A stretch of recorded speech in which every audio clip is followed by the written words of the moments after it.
No, Meredith says, but your sudden appearance couldn't have come at a better time. There is someone very important that I want you to meet.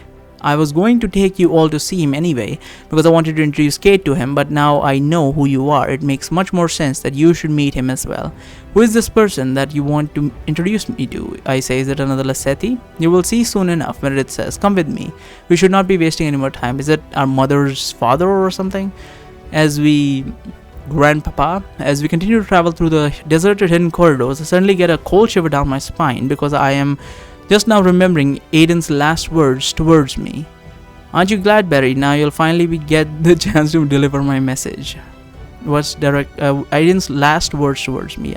Aiden's message. Remember the still winter, a phrase that is clearly worded as a threat. How is Meredith going to react when I tell her this? Will she have us imprisoned even though I'm supposed to be a nephew and Kate is Diane's friend? Will she fly into a fit of rage? Is the message even supposed to be taken as a threat at all? The still winter did fight the Lassetti during the still winter. Stillwaters did fight the Lassetti during the still winter, but from what Melindra told us, Aiden was supposed to have taken the Lassetti side in that war. Maybe it's not as bad as it sounds. Maybe it's only meant as a friendly warning of sorts.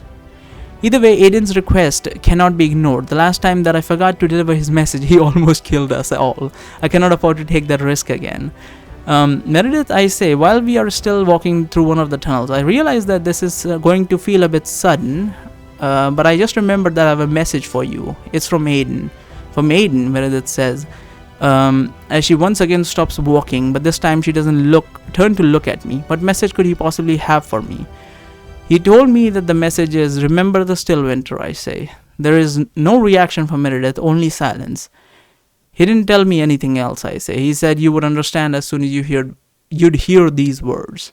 You're sure that this was his exact phrasing, Meredith says as she now begins to slowly walk forward again. There is no mistaking it. Yes, I'm sure of it, I say as the rest of us move to follow her. Did he ask you to deliver this message to me specifically?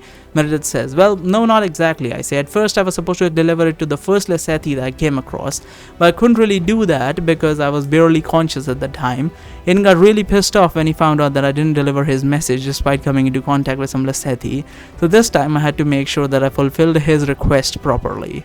How did ye know that you came into contact with some Lassetti? Meredith says. Were you the one who told him? No, he figured it out himself, I say. He has this crazy powerful magical sense that he can use to pinpoint everyone's aura from all around the continent.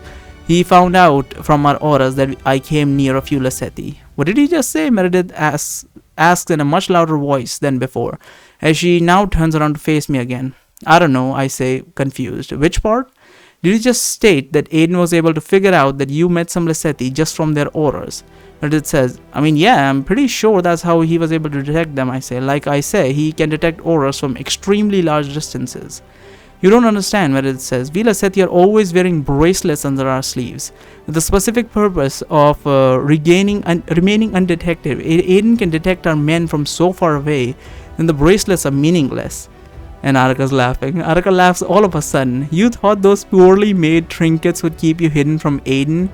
They would need to be at least 100 times stronger for something like that to work. 100 times stronger, you say? Meredith says, looking as if she were actually seriously considering Araka's suggestion. I think that might be doable. We're probably going to have to recycle some of the bracelets, combine their parts together. But at the very least, our scouts will be safer than they are now. I will tell our tinkerer to keep working on this as soon as I return to our base. Yeah, good luck with that, Araka says in a sarcastic tone. She didn't question about Araka, interesting. Well, I suppose she knows about it. I don't understand why you're so worried about Aiden detecting you, I say. As we are now moving forward through one of the tunnels. Wasn't he an ally of the Lassetti during the Stillwinter War? An ally, Meredith says a little too loudly. Aiden was the very reason why the Stillwinter began in the first place. Should I be grateful to him that he changed his mind and switched sides at the very end after his friends had already killed the majority of the Lassetti population? The Stillwinter was nothing close to a war. It was a single-sided massacre, and every single Stillwater who participated in it has blood on their hands. Hey, Melindra interjects. Neither me nor my brother nor Aiden participated in this so-called massacre that you speak of.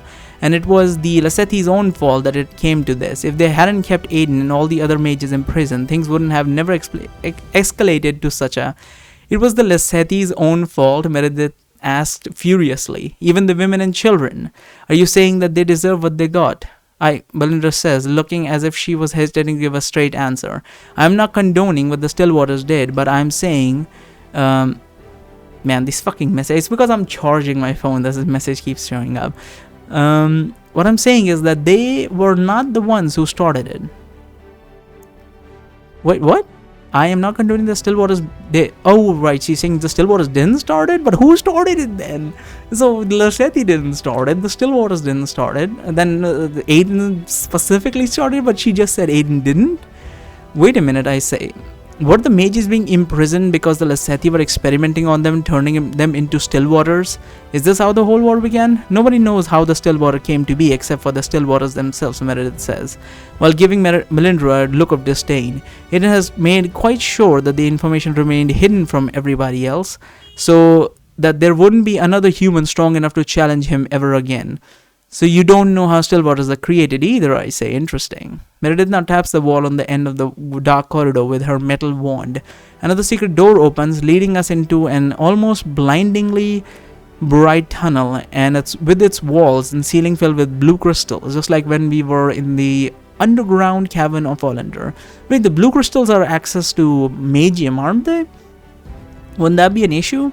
The crystals are pulsating every now and then, but they seem to be little less active than they were 4 days ago. Wow, that's a lot of crystal, Hardrick says, as the door closes behind us. Indeed, Meredith says, as we now head towards the right side where the crystals are more abundant. If you are worried about the crystals' peculiar behavior, you should know that they have been acting like this for more than 4 days. No incident have been reported until now. We are still trying to figure out what triggered this, but we haven't had any success yet. Tell Meredith that everything began after the King of Olander blew up the caves. I mean, I don't see a major problem with telling her. Let me say first. Seems like all of these people would be helpful. I mean, we can just create another enemy for Aiden. A little bit of an enemy, not major enemy, obviously. Just to keep him in track a little bit. Just to inconvenience him. It's not much of an enemy, more of an inconvenience. Because Lasetti are not really an inconvenience for him at the moment. If we can make them just a slight bit of inconvenience, that would be good. So that we can gain power to, fight him if that were to happen ever. Or at least defend ourselves even, not fight him. Yeah. We actually know the cause, I say. The crystals that began acting up after the King of Olander blew up the underground caves beneath the city in order to kill the rebels. You're saying that the crystals from here were affected by something that happened all the way in Olander, Meredith says. Yeah, I'm pretty sure of it, I say. They were behaving in the same way too. They all had slow rhythmic vibration while the light was getting gradually brighter and then bright again, as if the crystals were all breathing in unison. If what you say is true, then this will be of great help in our quest to better understand the nature of the blue crystal, Meredith says. Thank you for this valuable piece of information. You're welcome, I say. Is it just me, or have we not seen a single Lasetti since we left the teleporter room? Kate asks, as we continue to walk through the brightly lit underground cavern. These particular corridors are restricted to only the highest ranked members of a community, Meredith says. Other people cannot come through here without my express permission. So this is like a place of gathering for the most important Lasetti then, Darren says. No, Meredith says, but it is a very sacred place and needs to be given proper respect. She then stops in front of the only serrated wall that does not have any crystals embedded into it, and she turns towards us. We have arrived at our destination, Meredith says. The one who is awaiting you can be found in the room beyond this wall. So does this mean that you're finally going to tell us who we are supposed to meet, Hardrick says. Well, why didn't she tell us the code of the stat device? We got so carried away. She said, I know the code. She could just say it orally and I would just put it in. Or does she need to do a whole thing to put it in? Okay. It would be good if we unlocked it before going back to the past and getting clapped up by Araka and there. So does this mean that you're finally going to tell us who we're supposed to meet, Hardrick says. Yes, Meredith says. She now turns back to us again so she can tap the Ceridian wall several times with her wand. It is someone whom you have no doubt heard of before, but have likely never had the chance to meet face to face. Just like in the previous tunnel, the wall reacts to her wand's touch and the secret door slowly begins to open, revealing to us what's on the other side. He is the highest form of existence and he has guided our people since the oldest of time, Meredith continues. The door has been almost completely open. Now that the inside of the next room is visible to us, we see that the only thing awaiting for us over there is a very large sphere of solid blue light that is constantly flowing through a pitch black center, like a tesseract.